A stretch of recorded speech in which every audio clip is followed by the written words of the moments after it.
Welcome to Grassroots to Bluegrass, Volume 5. Oh, how sweet it is, this love affair. You know, on this tape, you'll witness some terrific playing and singing as testimony to the love that these folks have for this music. J.D. Crowe and Jimmy Shumate picked together on the classic Billy on the Low Ground. Melvin Goins renders a tune. Ronnie Reno sings one of his father's songs and one of his own songs and a couple of state songs with the Osborne Brothers. Hey, but that's just the beginning. So sit back, relax, and get ready to hear more fine picking than the law allows.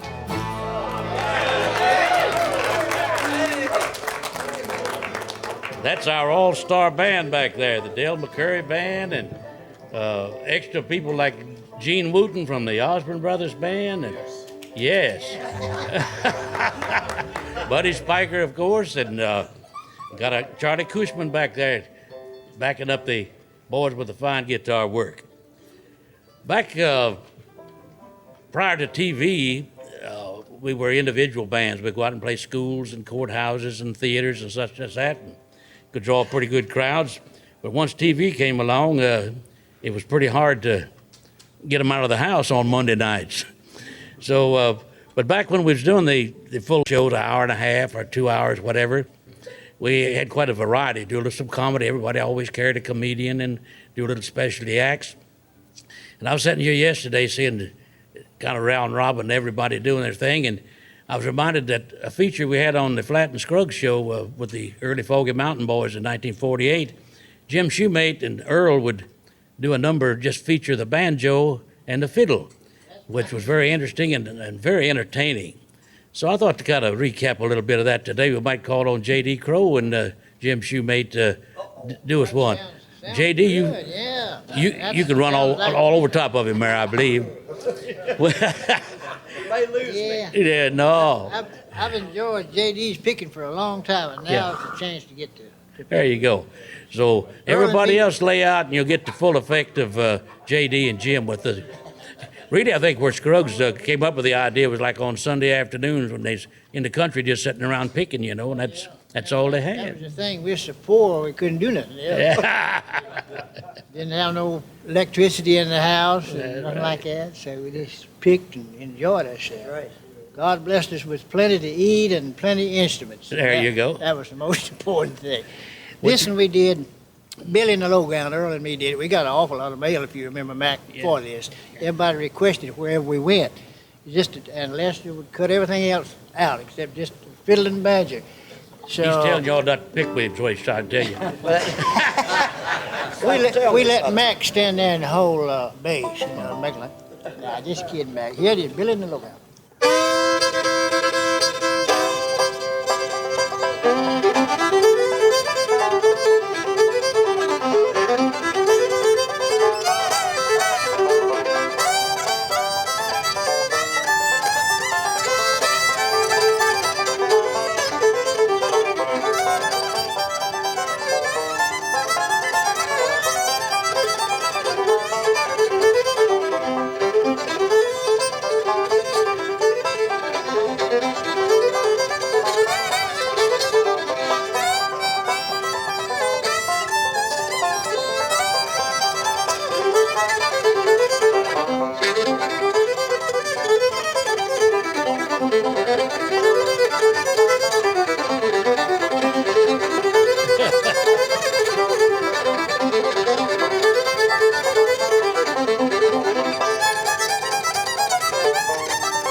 Fine, fellas, that's fine. Oh, that brings back old memories from way back. Yes, sir. Lots of times was back in the country, I'm sure this applies to a lot of us here. You'd do a hard day's work, and after supper you'd sit around and pick a little bit and cross over the fields of the neighbor's place and the neighboring farm. You'd hear similar sounds over there too, wouldn't you? That's right. My uncle made him a fiddle out of something other. And the evening when the wind was coming the right way, I could hear him sit on the porch and pat his foot. You could hear the clanks right along. If you're listening real closely, you might hear Yeah. Melvin Goins singing the song, Right, Melvin?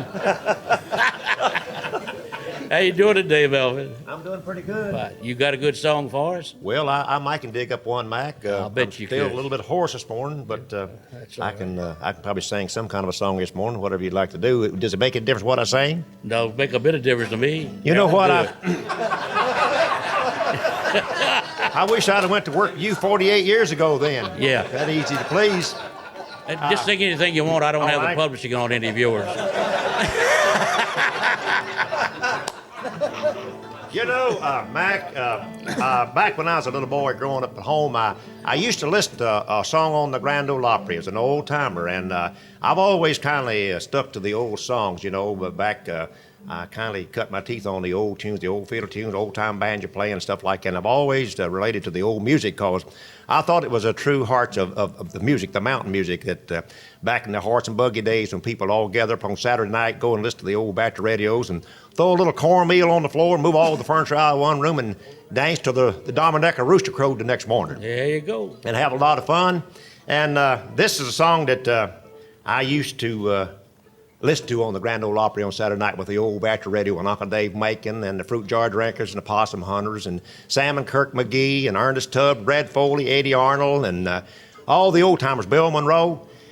This is a song kind of stuck to me, and if we get the fiddlers, this is some great work that the fiddlers can take a part on over there, and y'all can all join in kind of help me. One entitled Stay All Night, Stay a Little Longer in the key of A, fellas, if you don't mind.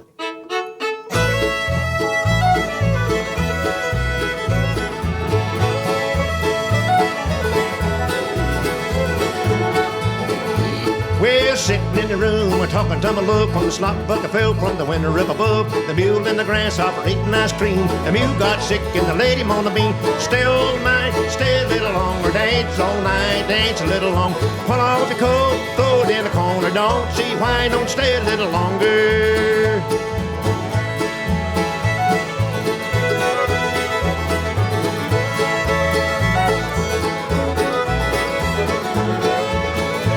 Well, you can't go home if you're going by the mill. The bridge forks down to the foot of the hill. The big creek's up and the little creek's level. Plow my corn with a double shovel. Stay all night, stay a little longer. Dance all night, dance a little longer. Pull off your coat, throw it in the corner. Don't see why don't stay a little longer. All right.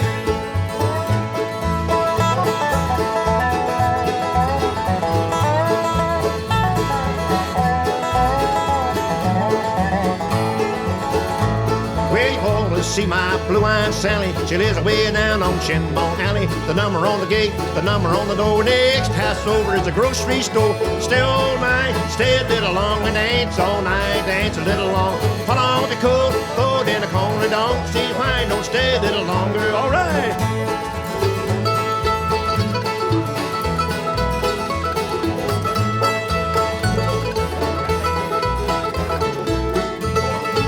Well, the girls on big picks about half grown. They'll jump on a man like a dog on a bone. Stay all night, stay a little longer. Dance all night, dance a little longer. Pull on the coat, throw it in the corner. Don't see why don't stay a little longer. One more time.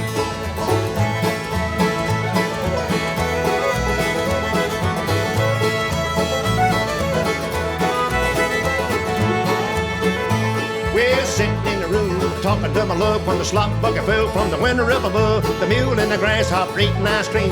The mule got sick and they laid him on a beam. Stay all night, stay a little longer. Dance all night, dance a little longer. Pull off your coat, throw it in a corner. Don't see why don't stay a little longer.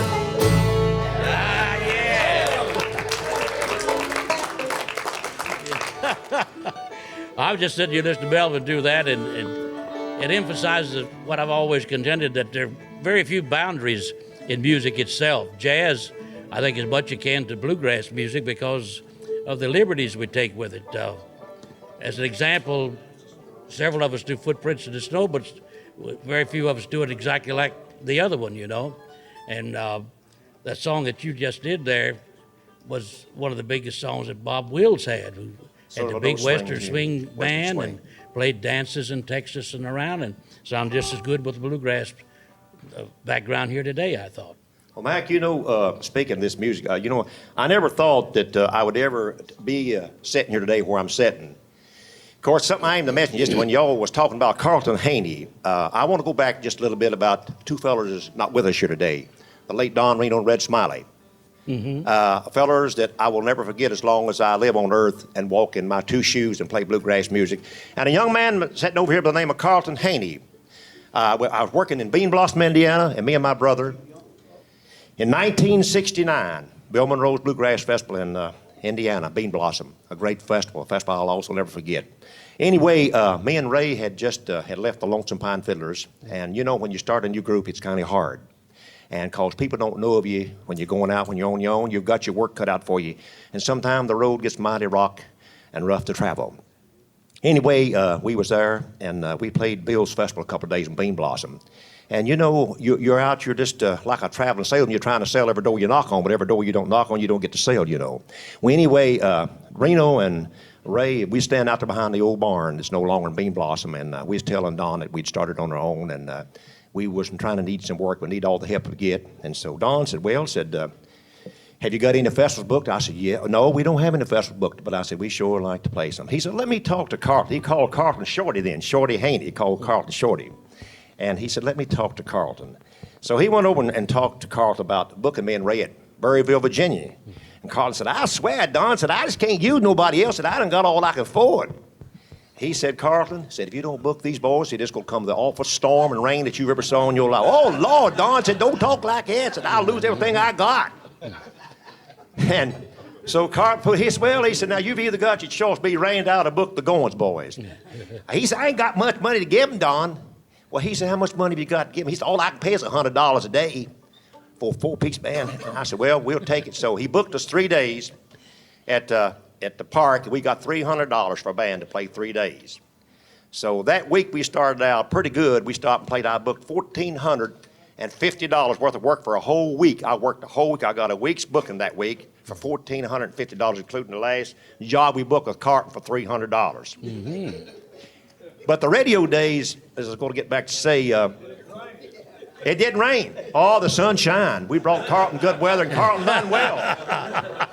Carlton walked around with a stick to knock the people. He said, boy, he just said move over. Said, we got to have room for more people. Said, they're coming in by the droves. Yeah, yeah. Well, Carter Stanley says, it's Carter Stanley, you say they come in by the dozens. Anyway, speaking of the old WCYB Bristol, the Farm and Fun Time days, you mentioned yesterday, 2 hours from 12 o'clock to 12 from Curly King, the Tennessee Hilltoppers, Flat and Scruggs, of course, the late Charlie Monroe and Foggy Mountain Boys, Lester and Earl, all y'all were there. And me and Ray used to work in the cornfields, and we missed our dinner breaks to get everybody done 2 15-minute portions, you remember. Everybody done, I believe, a 15-minute show twice a day. Yeah. And I've missed my dinner break many a day just to get to go and listen to Farm and Fun Time, Lester Flatt and Earl Scruggs, the Foggy Mountain Boys, and Charlie Monroe and the Stanley Brothers. And that music I kind of growed it from. I've never forgot it, and I loved it so good. I told me and Ray, I said, we got to learn to play. So the funniest thing I ever done, I went into the mountains, took a double-bladed axe and a cross-cut saw, and I cut down maple poles, little maple poles. The sap was coming up, you know. I mean, you could skin the bark off them, you know. And so I went into the hills, and I took an old set of post hole diggers, and I dug 4 post holes. And I put the post in the ground, and I split those little maple poles open, turned the round side down, and nailed it. It was about a 6x6. And I told Ray, I said, everybody's got to have a microphone. And so I took another maple pole, and I skinned the bark off, and I nailed it down in the middle. I took a cream can, and I nailed it on top of the roofing tack and took a horseshoe nail and punched that cream can full of holes. And that was our microphone. And so that's what we sung to, and our audience was 2 big hound dogs. And every time we go to pick them, dogs go, oh! That just hurt their ears, you see. So that was our first audience 48 years ago in the hills of West Virginia on a little pole stage. Well, and here I'm sitting here today, and this is one of the greatest thrills of my life. And thanks to you and everybody that's got a part of this show for letting an old wore-out boy, an old country boy who's never had much nothing, be here with this great group today. This is the greatest thing that ever happened to bluegrass music. Well, thank you, Melvin. I hope these boys and girls will be on their good behavior and learn what their mama taught them to teach their elders, to treat their elders with respect. And we'll look forward to making your visit welcome here today. You brought up the Reno and Red Smiley band earlier, and we happen to have a fair representation of that Don Reno group right here. And recorded memories. I've known this young whippersnapper from the time I used to stand him on the stool. This is the first thing, right? This is Ronnie Reno over here, direct descendant of Donna. This is Don's oldest son. Yeah, hi, Mac. How you doing this morning? I'm fine. Good. Ronnie? It's I reckon I did grow up with you. I reckon back in the late 40s on a little trailer park out there on Dickerson Road. You bet. I don't remember much about that, but they said I was there. Yeah, But, you was. But anyway, it is. I'll say what Melvin said. It's a pleasure. You didn't have time to remember that you was into everything. You was a little Dickens. Was that quick? Oh, you was quick. I hear y'all been having a good time here. I'm sorry I yeah. missed yesterday, but it's great to be here today. Oh, I thought you was going to say you was going to put a stop to it. Well, I think I probably can if I continue. with No, I'm problem. just kidding you. If I didn't know you loved you so well, I wouldn't kid you like that. You going to sing us a song? Oh, sure, I can sing a That'd be a song. My dandy. gosh, yes. Sonny probably be your mic stand there. Well, he's.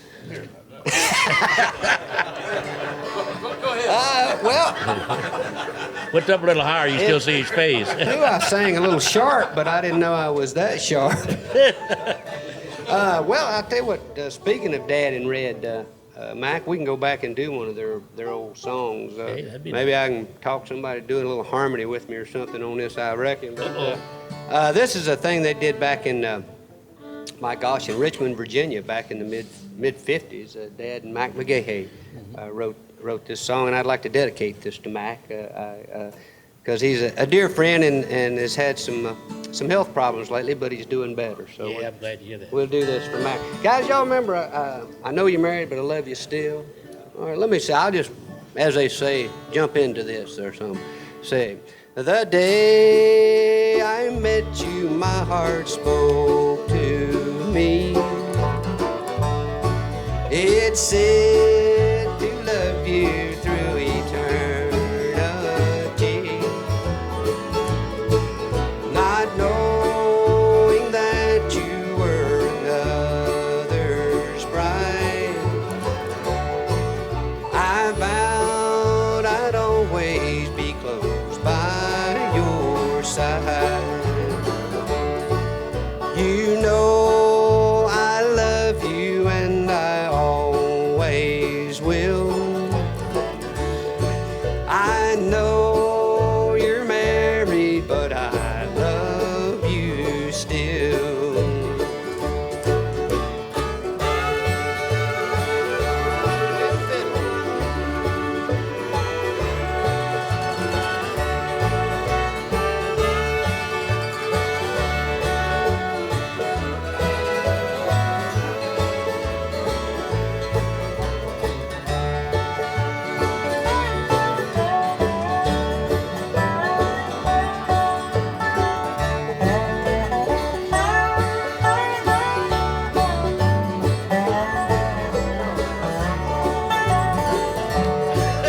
You broke a heart, dear, that would die for you. I'd give the world, dear, to belong to you. The game is over now, I know I've lost. My broken heart will have to pay the cost. You know I love you and I always will. I know you're married, but I love you still.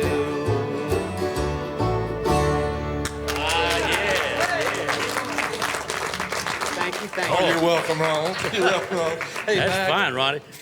Oswald had a little different words to that. He said, I know you're married, but I love yours still. Hey,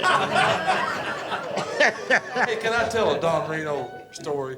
This is a if you have classic. to. May I do this? Yes. Oh, okay. Go ahead, I John. always thought it ought to be, I know we're married, but I love you still. It don't work that way, John. Sorry. I wish it did, John. If you heard Hey. somebody turn over, it was Reno. Twice, right there, just boom, boom, and he's fixing to turn over again. Uh-oh. We were playing the festival at Berryville, Virginia, Watermelon Park, and we had a motorhome. And Don and I were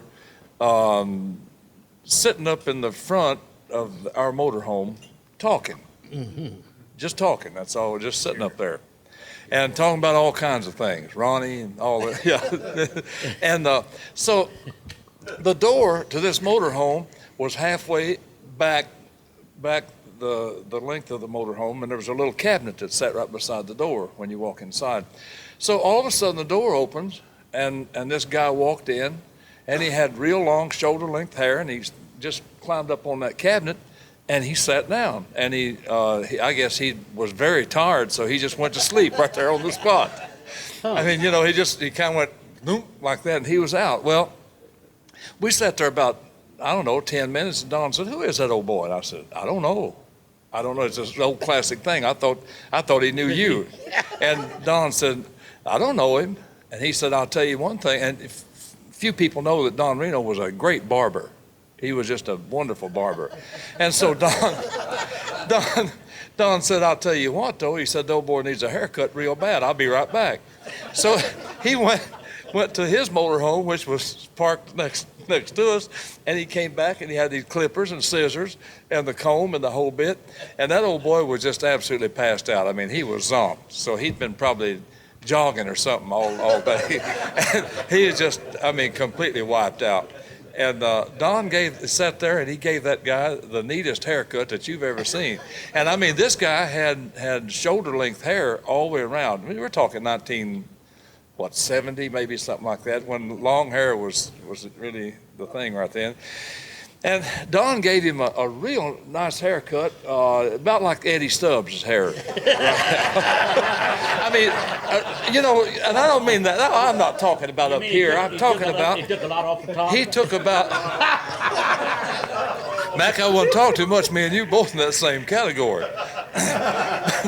but he gave him a real short haircut, and around the ears he cut it all off like that, and he really, after he saw the old boy wasn't going to wake up, he really got into it. He'd stand off like that, and he'd do the camera thing, like he was blocking out the camera and all that bit, Yeah, that looks pretty good, don't you think? Yeah, it looks all right, Don. And we'd stand off and look at him. It took him 20 minutes to cut this guy's hair, but he gave him a great haircut, and he took his stuff back and put it on their motorhome. He came back, and we sat another about maybe 10 minutes, and this old boy walked up. He woke up, and he didn't say a word to anybody. He just walked back out. And no, I would never saw him again. Can you imagine what his friends thought? or when he went to the bathroom or something and looked in the mirror and thought, "Gracious, where'd my hair go?" That's Don Reno. I got another that I'll tell a little bit later, but that's a reverse Rip Van Winkle story right there. Oh, it's unreal, yeah. He went to sleep and he grew, I never knew what a barber shop looked like till I was about 15. I always had a bunch of red streaks up the back of my neck from them old clippers, and so and a notch or two out of your ears. Every time. Don said, he told me, he said, "You know what?" He said, "I'm a real good barber." Matter of fact, he said, he said, "You know what it takes to make a great barber?" Don and I were real close buddies. Real close. And he said, "What it takes to make a great barber is when you can give a guy a haircut and he looks like that he don't need a haircut, but he didn't just come out of the barber shop." He said, "That's a great haircut." I guess so. That's the truth, too.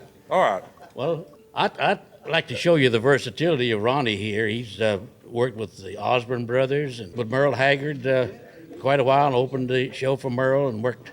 This was back when Merle was really at his peak of his success, I guess.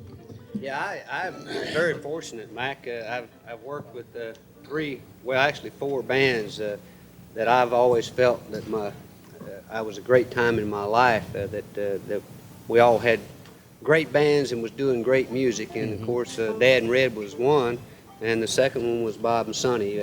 We had a great band many years ago, and sang some great harmony together. And of course, Merle Haggard was the third one, and my brothers, the Reno Brothers band, is the fourth one. Oh yeah, that's fine.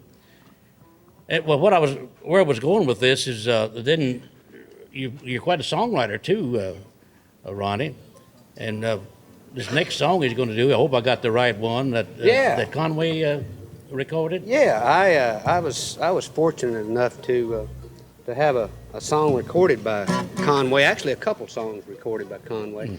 And in fact, Carlton Haney was with me, I think, the day that we pitched this song to Conway. I never will forget, Carlton told him, said, Conway said, we're going to sing you a song, but you can't record it. He said, you can just hear it. We'll just let you hear it, and you can't record it. And so That I tweaked sang. his curiosity, did it? I think it did.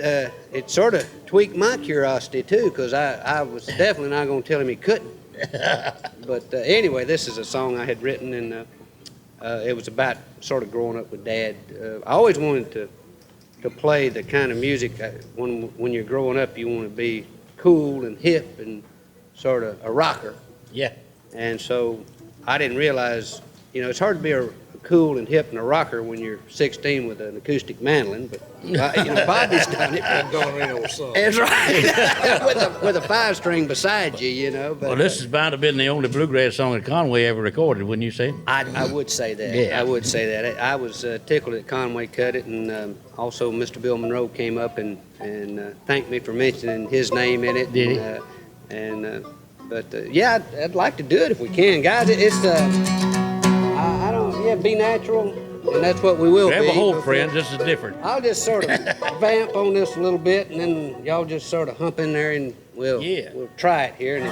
And this is not like landing a 747, is it? We got more than one shot at this if we don't do it right.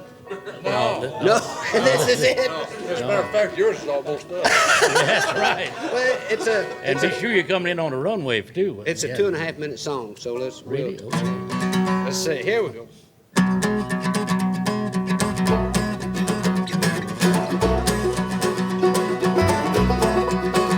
Sounds good already.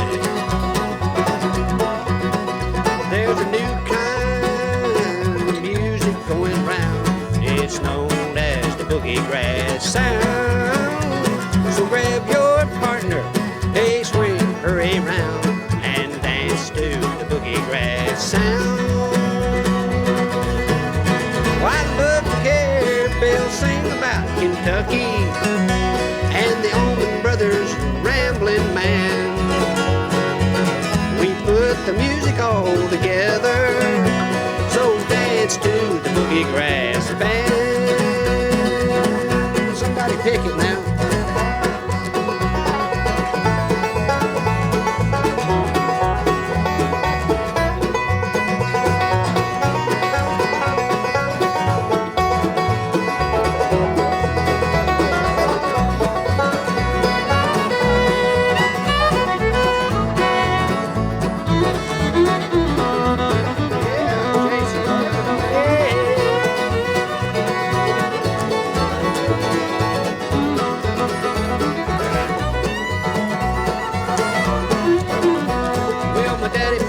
Guitar and saws a fiddle too, and taught me how to sing and play for you. I got bluegrass in my soul, rhythm in my feet, so dance to the Boogie Grass beat. Why love to hear Bill sing about Kentucky and the Osborne Brothers rambling man. We put the music all together, to the Boogie Grass Band. Here's the hard part, Mac.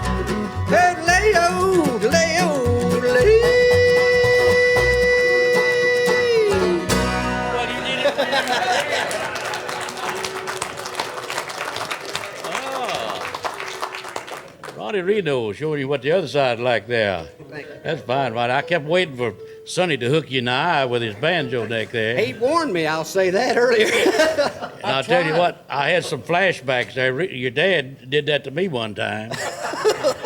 Back then, we just used the one microphone. Everybody grouped around and worked in and out, and didn't individually mic the instruments. And I was coming in one time as he was coming out, and he hooked me in the eye there. He told me about that. I reckon that was in the late 40s when you owned the Opry. Yeah, he told me about Just it. got well a few days ago.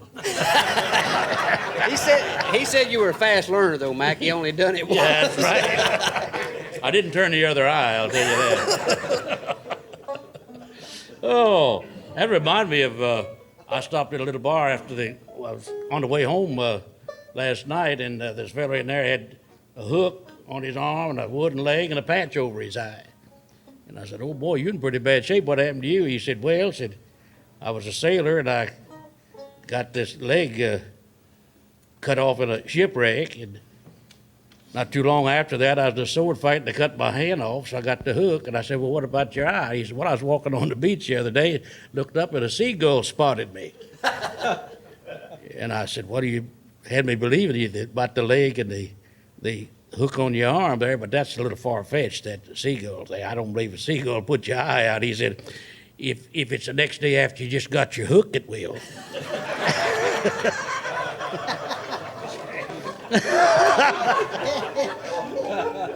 Right, Sonny? That's really funny, Mac. Yeah, boy. I didn't say it happened to me. I just heard it. Next day after you got your hook, huh? Yeah. Yeah. Right. I think while we got Ronnie all warmed up here, it might be a good time for him to join you fellas. What do you think, Bobby? If he cools out, boy, he might not be that good again. Let me turn around where I can see. You want to sit right in front of him? Well, Sonny warned me that if he got to picking, he might go this way with that, and so I'm You're protecting that eye. You got to. Yes, you do. I looked at you enough. Yeah, well, quite a few years. Ronnie worked with us 6 years. Almost. Yeah, right at 6 years. Yeah. Mac, you know we've been really fortunate. Bobby and I have to always seem to be at the right place at the right time. Yeah. And the success that we've had, I really, more than anything else, point to the guys that's always worked with us, and Ronnie being one of the very best ones, Dale Sled being one of them, Terry Eldridge, one of them, Paul Brewster, one of them, and we've always seemed like when that number came up, we were standing there. It's not that we were that talented; we were just there. And you know from experience, that's about 90% of the business. No, I'm not. Yes, you No, are. I'm telling the truth. No, it's a rule of thumb that you're just successful as the people you surround yourself with. I believe that a lot. We've had 2 songs that became official state songs. The first one being Rocky Top, of course, and this song we're going to sing right now, in 1980 or 92, I guess it was 1992. This one became a state song, and it's simply titled "Kentucky." And we've also just recorded a song too that'll be out probably in the next year or so that the Louvin brothers did called "Alabama." So maybe we'll be lucky there and get one from Alabama too. If it does well, It is a state song already, so we've got 3 of them on right now. Great. And working on another. That's right. Carry me back to old Virginia might come in there later. Do you have the publishing on that one, Mac?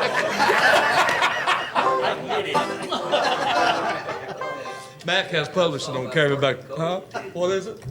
How about one about North Dakota? There's nothing to rhyme with that, John. Hey, Matt, me and you ought to do old Virginia and get one of them before those guys get to it. That's right. That's Indian out All right, there. we're going to get Ronnie to help us if we can get situated here exactly right. Can you see me, Sonny? You want me to come out a little further? No, that'd be all right. As long as you can see me, that's That's important. You know, harmony people, if you can watch the other guy, his eyes and their mouth, you can really sing with them a great deal. And that's what we're trying to do here, in case anybody don't know that. You got that, Crow? All right, this one's called Kentucky, Ronnie.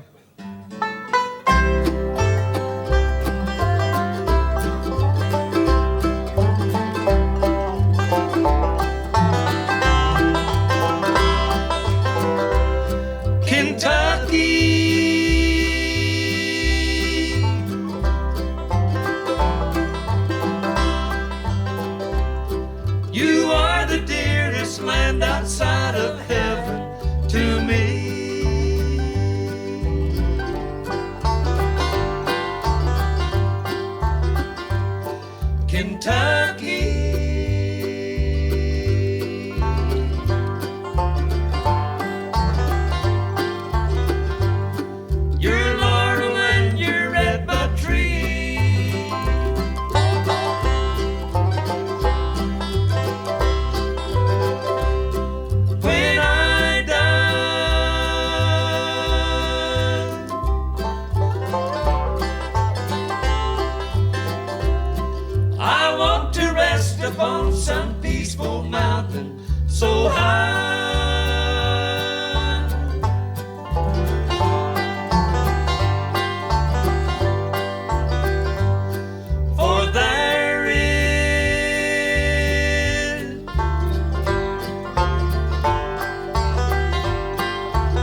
Kentucky.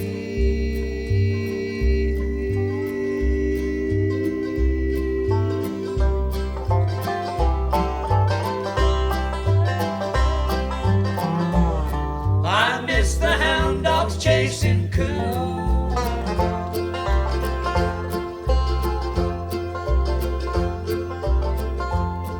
I know that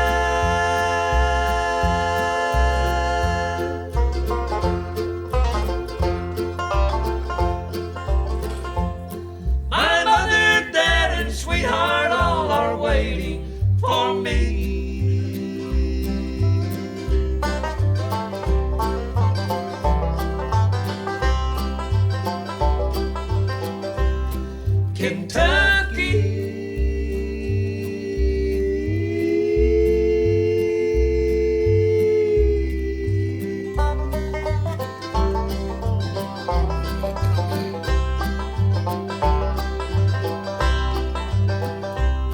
I will be coming soon.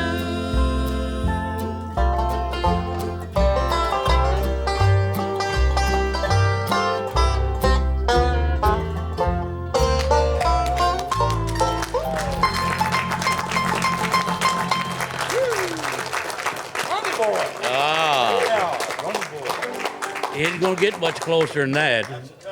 I'm telling Melvin. you, yeah, I think that's a keeper right Yeah, there, that's boys. a tough act to follow Pretty there. song. Carl Davis wrote that song from the Carl and Hardy days up at Renfro Valley in Chicago, I guess. He worked the National Barn Dance in Chicago, and Carl Davis wrote that song.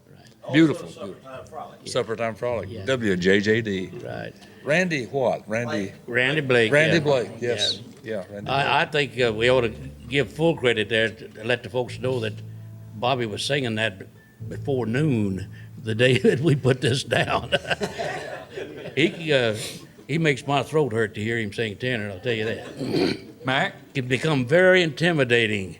You ask him what key you wanted to do it in, he said, wherever you want to do it. Hey, it's hard to hit the third part, much less hitting the high. Nobody's talked about my part. But I've got a really rough part there, Mac. I know Did you it. know that? Yes, I did, yeah. Eddie knows it.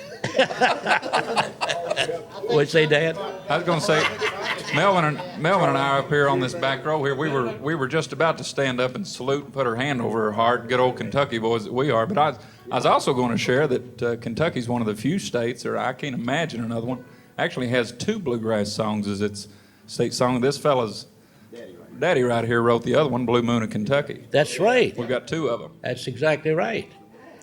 You know, This was Dan Hayes, incidentally, giving us that bit of information. And for the benefit of you folks, Dan is the executive director of the IBMA, the International Bluegrass Music Association, in Owensboro, Kentucky.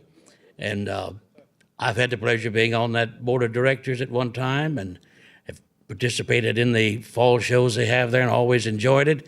And Dan's doing an excellent job with the IBMA and has furthered the cause tremendously. In fact, I hope it doesn't sound too trite, but if I had a business big enough to demand it, there's no way you'd get away. I'd want you in my organization, Dan. well, you're kind to say that, Mac.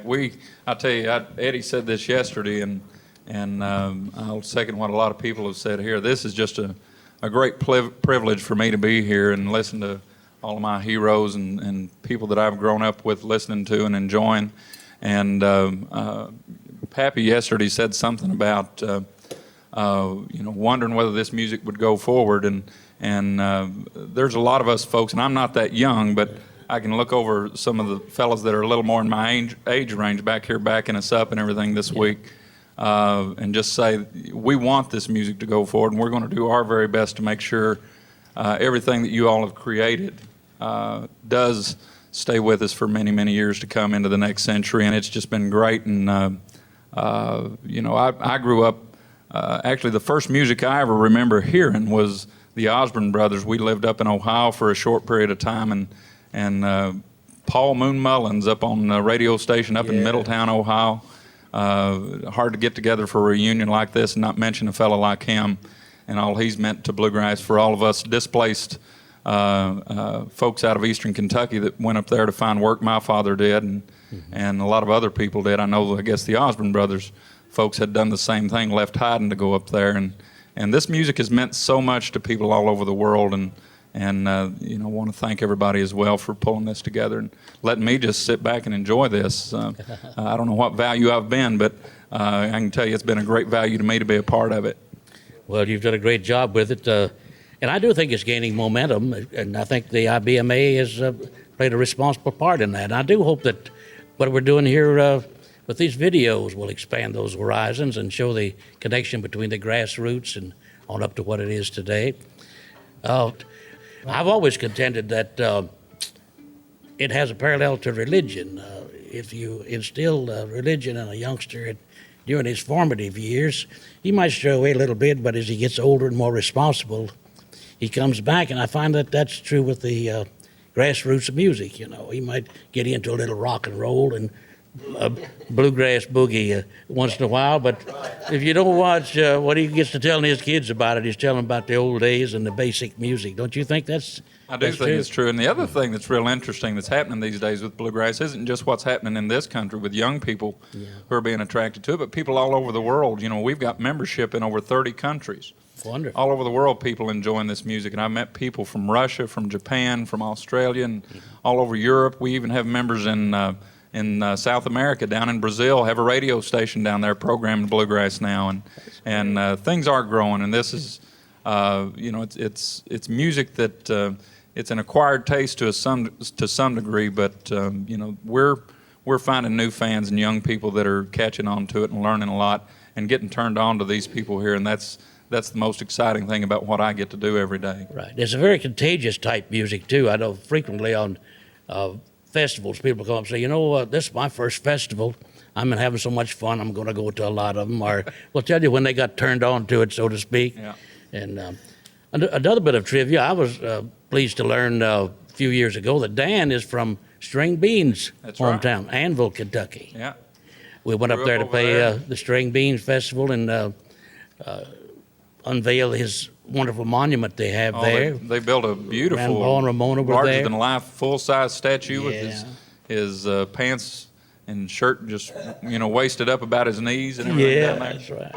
And a fellow we all miss very much. I guess the first banjo player for the Bluegrass Boys, and what a great storyteller he was. Wouldn't it be wonderful to have him here with us? Yeah, he was with Bill when I was with him, one of the Bluegrass Boys. We roomed together and rode the bus a lot of miles together. Mac, String Beans and me, we used to room together. He was a one-of-a-kind fella. We had 2 30-minute sketches on the Bill show, on the tent show. And to show you what kind of a fellow he was, he called me brother all the time. And one time we went on the stage and he'd say, "Brother, I've got a new one for us tonight." I said, "Well, tell me, how's it go?" "Well, it's all right. I'll tell you when we get on the stage." And we'd get on the stage, and he'd say something to get people laughing, and then he'd whisper to me, and I'd come back and say what he said, and then he'd have the punchline, and I went through a whole routine that I didn't have no idea what it was going to be. Yeah. That takes a pretty good comedian to do that. Yeah, you betcha. He is one of a kind. You betcha. Ramona, I'm sure, has some. Mac, String and Estelle were our dearest friends in the world. Yeah. And after they had gone on, Grandpa and I played the festival one year, the first year it happened, I believe. And while I had a couple hours to get out and roam around, I got in the car and went out to see the house that String was born in. And it has a little plaque out front in the yard. It's better now, I'm sure, than it was when String lived there. It's been remodeled. But the plaque has some words spelled wrong. It said, "A star of Grand Ole Opry, O-P-R-E-Y." And I thought that was so funny. String probably told him to say it that way, Oh, he was a wonderful fellow, such a tragic end. I still miss him very much, as I'm sure you do. And but we don't want to reflect on that. This is a happy occasion. Grandpa said he lost his best fishing buddy, and when you lose a fishing buddy, you can't ever get another fishing buddy like that. I'm sure that's true. Right. Mac, the most highlights of my life in bluegrass music is something happened to a fella that kind of started all this music back many years ago, Bill Monroe. 1994, my brother Ray, he took sick with a heart attack, and we done a benefit show in Moorhead, Kentucky, April of 1995. And Bill and them, they came up, and we done this show here, and I thought that I would pull a little joke on Bill, and so of course everybody knows the first song that Bill sung on the Grand Ole Opry was "Mule Gunner Blues," And so I went to a hardware store and I bought a 10-quart water bucket, galvanized water bucket. And I filled it full of good, clean water and ice and put an old-fashioned dipper in it. And I asked Bill, I said, one song I'd like for you to sing me, Dave, would be the first song you ever sung on the Grand Ole Opry. He said, I'll do it, boy. And so when he come to this part, hey, little water boy, bring your water bucket around, well, I walked out in front of Bill with this water bucket full of ice water and this dipper. And Bill just stopped. He said, come here, boy. And so I walked up to that water bucket, and Bill took him a drink of water out of that dipper and reached it back. But he said, now, I'll carry on.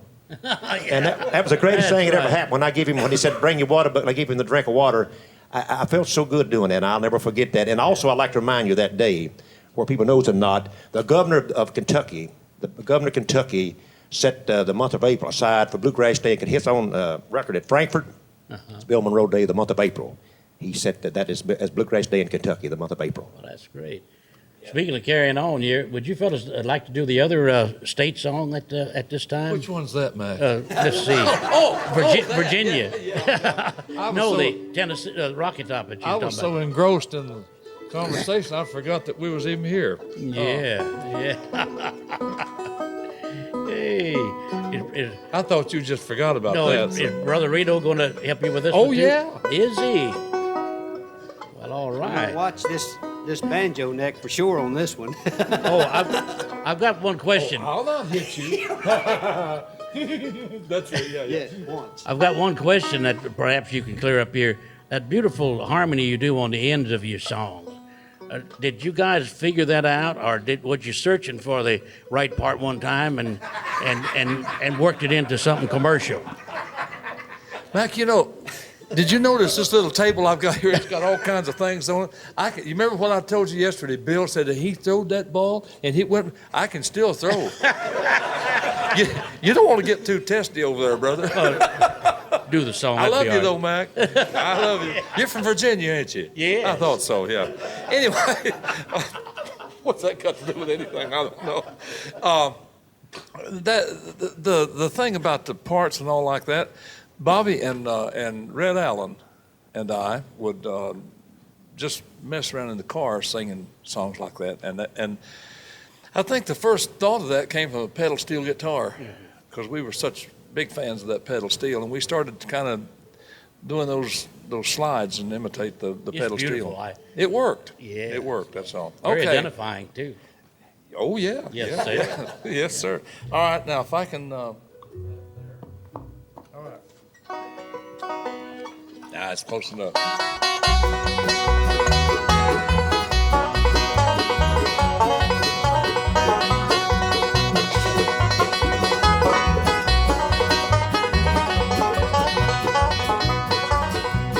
We said I was on old Rocky Top down in the Tennessee hills. Ain't no smoggy smoke on Rocky Top, ain't no telephone bills. Once I had a girl on Rocky Top, half bear, the other half cat. Wine as a mink, but sweet as soda pop, I still dream about that. Rocky Top, you'll always be home sweet home to me. Good old Rocky Top, Tennessee. Rocky Top, Tennessee. Watched two strangers climbed on Rocky Top, looking for a moonshine still.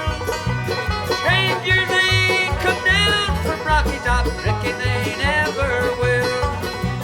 Corn won't grow at all on Rocky Top, dirt's too rocky by far. That's why all the folks on Rocky Top get their corn from a jar. Rocky Top, you'll always be home sweet home to me. Good old Rocky Top, Tennessee. Rocky Top, Tennessee.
essential. Thank you, Rocky Top.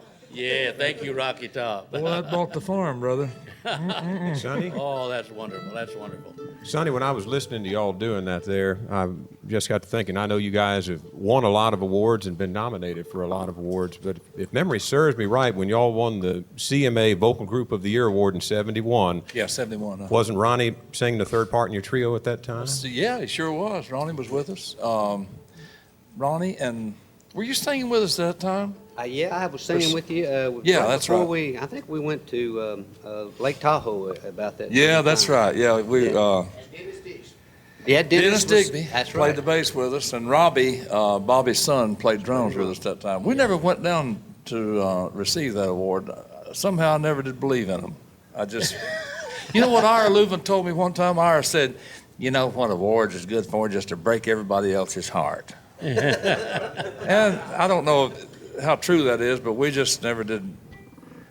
I appreciate them and all like that, you know, appreciate awards, and I've got a wall full of them. And we've won just everything that we could possibly win doing what we do.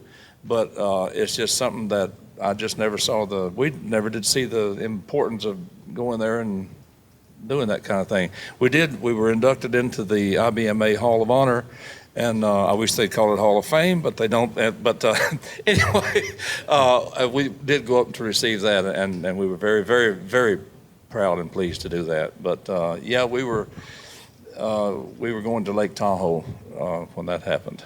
But it was a big thing, you know. It was hard to get bluegrass music into the country thing, and once again, I point to the importance of Carlton Haney's role in all this. Carlton, had it not been for Carlton, we wouldn't have been in position to do that. And because we worked with Carlton's country shows, our records started being played on country stations.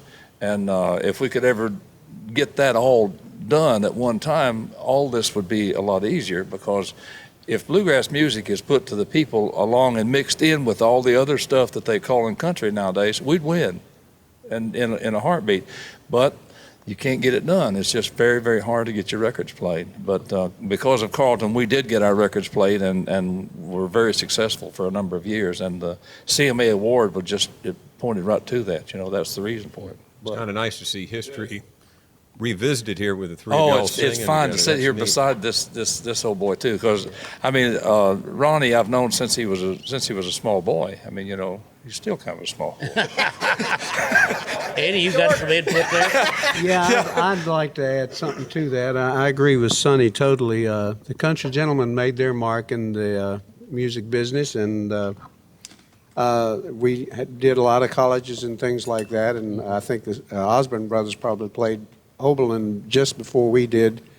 But we played, you know, sometimes 40 schools a year, so we were a college group in a Yankee band, you might say.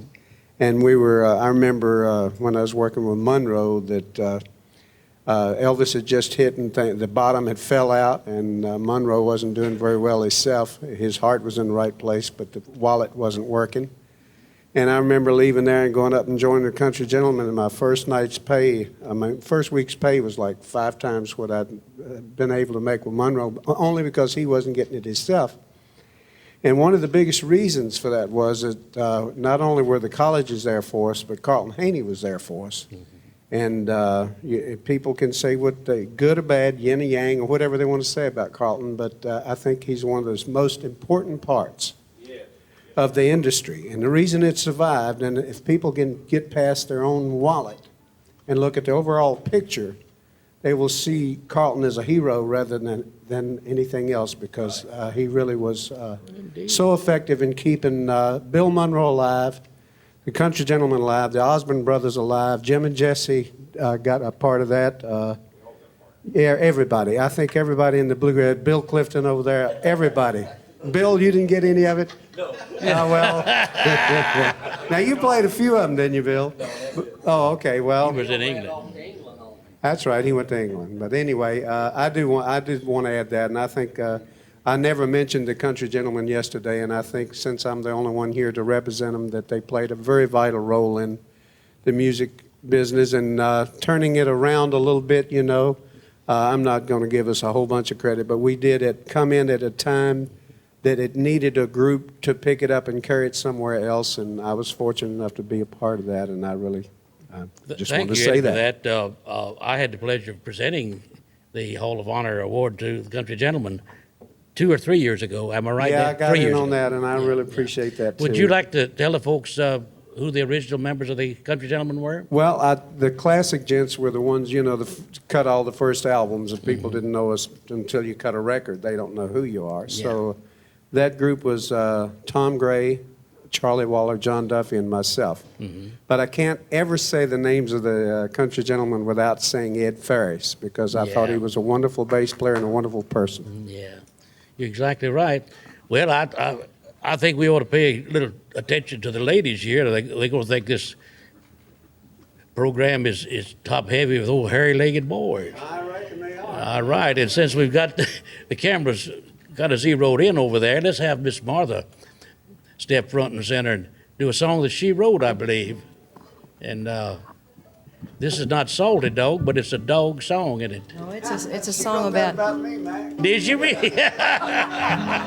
You know, this is Eddie's theme song. he says it's about him, but it's really not. I wrote it before I met him. It's just a song about traveling, because I was raised on a farm in South Carolina, and there wasn't much down there that I thought that I needed for the rest of my life, and all I wanted to do was get away from there. Yeah. I guess everybody in this room knows a whole lot about traveling. As a matter of fact, I was wondering how many millions of miles, if you added everybody's miles up, how many millions of miles there'd be out there. It boggled your mind when REOs would be happy. Yeah. You go through a lot of things on the road. You see a lot of things. I think it's the best education a lot of people have ever had. Right. And you get to meet a whole lot of nice people. That's one of the best things. Of course, traveling now is a lot different than it used to be. The people just starting out now don't have to go through a lot of the things that people did, 40, 50 years ago. They ate Vienna sausage. We really did. But traveling is still a great thing. Matter of fact, I'm just getting over a little cold that was a gift to me. You meet a lot of people, and you meet a lot of people with colds too. He was a nice waiter. He said, "What can I get you to eat?" Yeah. So I'm just getting over this. But this is a little song about traveling. All It is right. about a dog.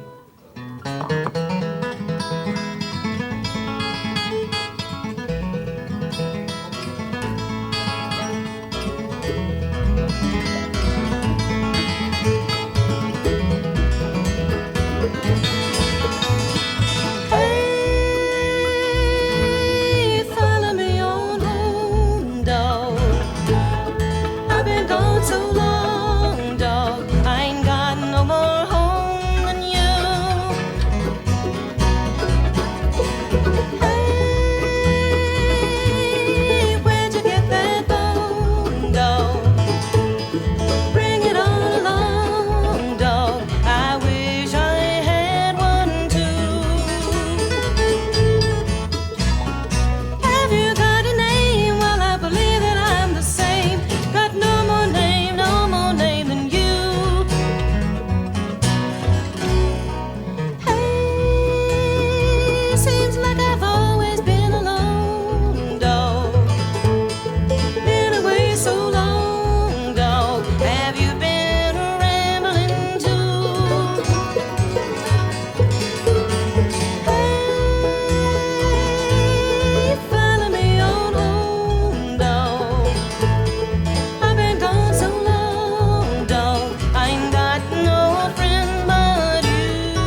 I shot my pick off on that one, Mac. Oh, Eddie's using all Shot my that. pick right off like an arrow there. Yeah, you was using all that guitar deck there, wasn't you, Eddie? Oh, I was trying. So many of these songs have a story to them, and a lot of the ones I do, the old ballads, people ask where I learned them and or where they came from. I have no idea where they came from, just remember where I learned them. But talking to Pappy Sherrill just before we started today, and he's going to do a song for us today that had an interesting history to it, or how he came about to write it, really. Pappy, tell the folks what you're telling me back there. I found that very interesting. Well, I was in Washington playing, putting on the medicine show there on the mall. And they stopped us one day so the Beach Boys could perform on the mall. And about this time of year, why the cherry blossoms were in bloom. I said there ought to be some song about the cherry blossoms. So I fiddled around. I did come in with something that I put together, and it seems to be going over pretty good to people. I like to play it. Good. You don't hear many of the old time waltzes anymore. No, everything's too fast paced, isn't it? You don't hear many waltzes anymore. Right. So I put that together, and I liked it very well myself. All right. You can do it for us today? Yeah, I'll play it for you. It's called the Cherry Blossom Waltz. Pappy Sherrill, friends. I'll name it to you. There you go. Takes a lot of room for me to get in there.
That's beautiful. That's beautiful. I missed telling you about something yesterday. Yes. I was raised in the country up in Sherwood Ford, North Carolina, on the Catawba River. And Dad, we usually kept a good many cows. And he had an old mean bull. It stayed in the pasture. And so I went to school every day and walked back far to school. Had knee pants on. And Dad said, always watch out for that bull and stay out of the cow pasture. Don't be going across it. I made a shortcut going home and go about halfway between the cow pasture and where I wanted to go. And I didn't pay no attention much, so Dad said, I told you and warned you. So one day I decided to go across again. I did, and I got part of the way out. I heard something snorting up in the woods a little ways, and I looked around, and there's that darn bull up there. He took out after me, it's nip, tilt, nip and tuck, nip and tuck. Every time I nip, he'd tuck. Every time he'd nip, I'd tuck it on a little farther. So I was going across, trying to get across the cow pasture so he wouldn't get me. The bull could run fast. So I was tearing out down through there, and he's right behind me. And I kept looking around for somewhere to go. And I seen an old cinnamon tree down there in the cow pasture, and I said, oh, yeah, I got it made. So I made it to the cinnamon tree, and there's one limb there sticking out. And I got there, and I said, boy, here I go. And I made a big leap for the limb, and I missed it. But I caught it coming back down.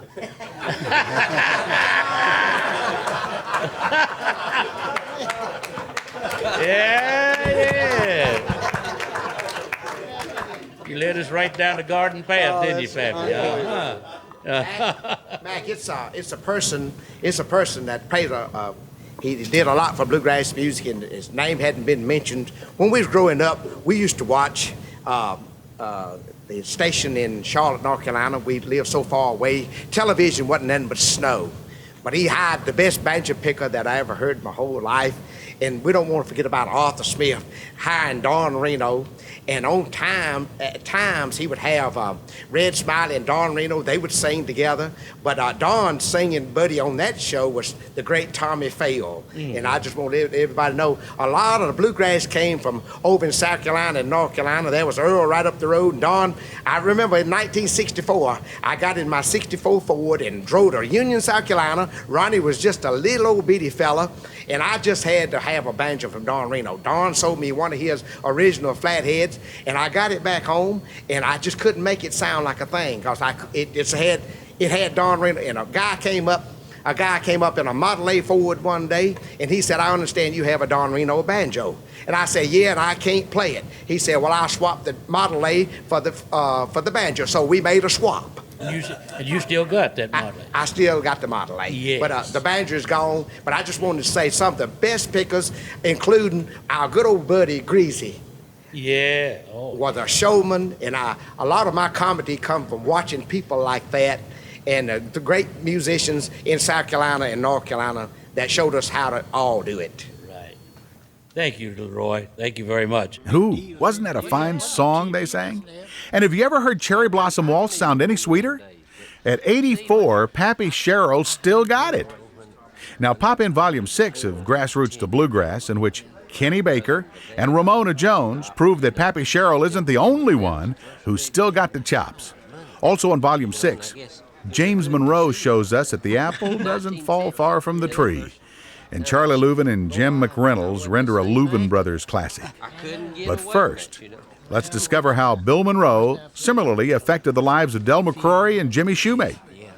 But I got tired of the opera. Our booker would start, instead of going out there and booking in, he'd always start about 20 or 40 miles from Nashville, book out. Time Friday night come, we'd be in Dothan, Alabama, Jackson, Mississippi. Have to drive all the way back for the opera. Then they wouldn't let you had to be there on Saturday night. Then they finally let us be off one Saturday night a month. And then two, and now you don't just pass by whenever you want to now. Yeah. But back then they were strict.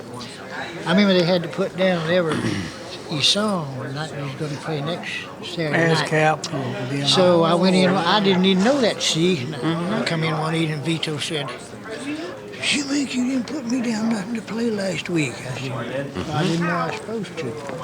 He said, "I put you down one." Started to walk away. I said, "What'd you put down?" He said, "Lady of the Lake."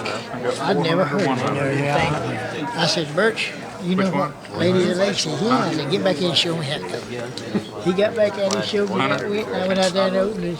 Played that darn thing, just tore the house. I never played it for my life. How about that? Just a kid. Sure, well, you picked it up just like that. You know, when you're young, you just pick it up just like that.